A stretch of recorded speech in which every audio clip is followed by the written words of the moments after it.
Hi again. So if you're still awake, then this segment will probably be the most useful and interesting part of the session today.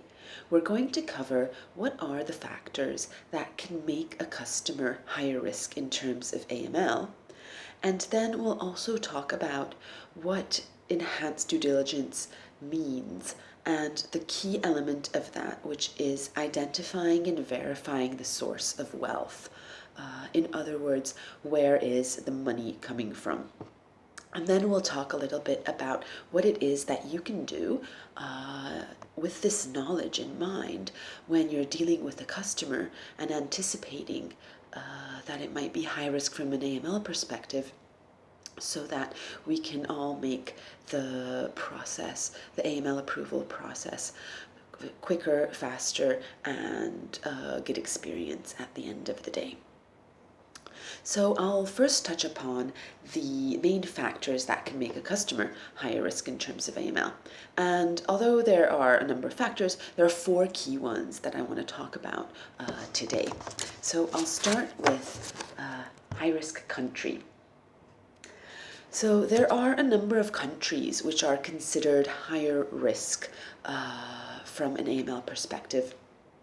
And some are considered high risk because they might not have a very strong AML law and regulatory framework in their country, which makes them more vulnerable to abuse by money launderers, and this weakens the entire global initiative actually.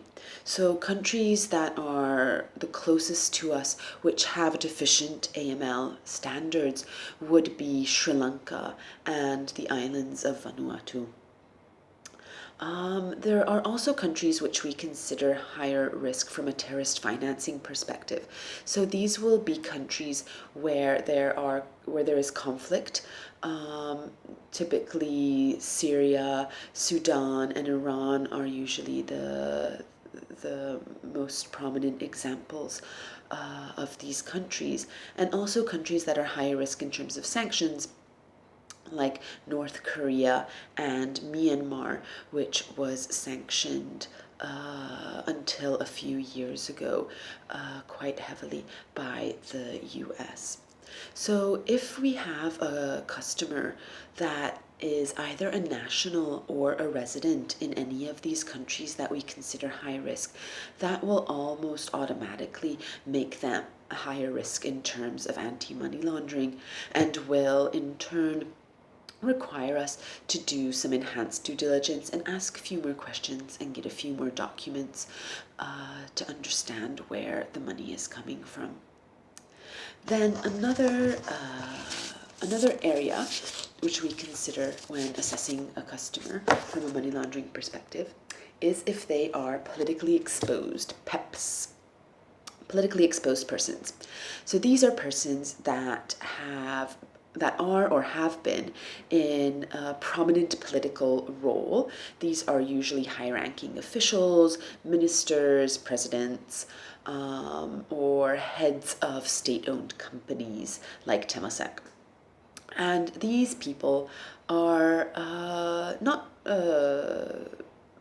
nothing against them. We have got no problem with them. It's just that from an AML perspective, they're a bit more of a concern because they are in positions where they have the power to make decisions. And when someone's in that position, then they can be bribed, they can be influenced, and they could be vulnerable to corrupt actions as well. I don't think I need to tell you how many corrupt politicians there are in the world. So when it comes to dealing with customers that are PEPs, then that is something that we consider higher risk from an AML perspective. And this will be relevant very much so for the high net worth segment, because I imagine a lot of the customers could actually indeed be politically exposed persons. that have accumulated a lot of wealth throughout their lifetime. So for us understanding how it is they made that money, and make sure that we understand the whole story is very important. And when it comes to PEPs, it's also important that we also consider their relatives and close associates. So if we have a wife or a child of a politically exposed person, they will also be considered higher risk from an anti-money laundering perspective. Another factor that I want to talk about is if there's adverse news on a customer. This we will find out while we do our screening.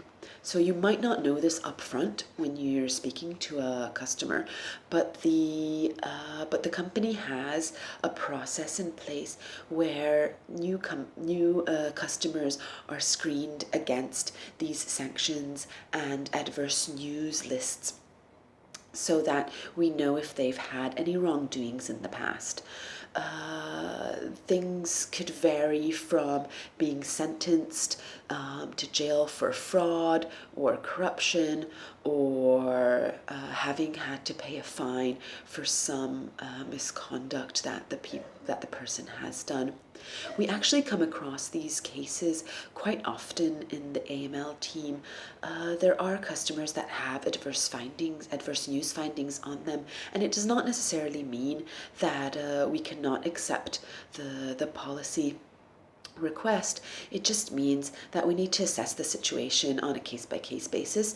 We need to ask for more information if it's relevant, and go through the appropriate approval channels to make sure that senior management are aware and accept the risk that this customer may pose to the company. So if there's any adverse news, then that is something that would contribute to the risk assessment of a customer from AML. Then lastly, the other topic I wanted to talk about is material premium. So all that means is that we basically set a threshold and say that if the customer is giving us a lot of money, then we want to make sure we know where that's coming from. So we look at the single premium and the annualized premium, plus any top-ups that the customer might be doing throughout their time, throughout their customer lifetime.